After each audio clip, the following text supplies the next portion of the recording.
તો આપણે મિત્રો તમે જોઈ શકો છો કે હીર એક્ઝિબિશનની અંદર જે આપણે લકી ડ્રોના વિજેતા છે, તો આજે ફર્સ્ટ ટાઈમ આપણે સ્ટોલવાળા જે છે તે વિજેતા થયા છે. તો તમને ચાંદીનો સિક્કો લાગ્યો છે, તમને કેવું લાગે છે? સારું લાગે છે. તો આ ચાંદીથી શું તમે તમારા વાઈફને ઇમ્પ્રેસ કરવા માંગો છો? તો મિત્રો જોઈ શકો છો કે આ ભાઈ થોડાક શરમાય છે, પણ આજે એને ફોનમાં જાણ કરી દે છે અને કહે છે કે ચાંદીનો સિક્કો લાગ્યો છે, તો શું તમારી મનભાવતી ભોજનની થાળી તૈયાર હશે? કે મારી જેમ તમારે પણ બનાવવાનું છે?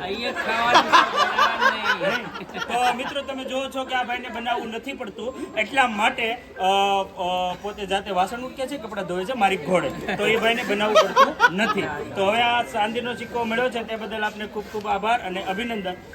એકવાર જોરદાર ફરીવાર તાળી વગાડી દો મિત્રો કે આ ભાઈના સારા દિવસો આવવાના થયા છે, કારણ કે ઘણા બધા એક્ઝિબિશનની અંદર અમે જઈએ છીએ પણ ક્યાંય સ્ટોલ વાળા મિત્રને લાગ્યું નથી કોઈ ઇનામ, પણ આજે પહેલી વાર લાગ્યું છે ઇનામ, તો આ ભાઈના કંઈક સડતીના દિવસો હશે.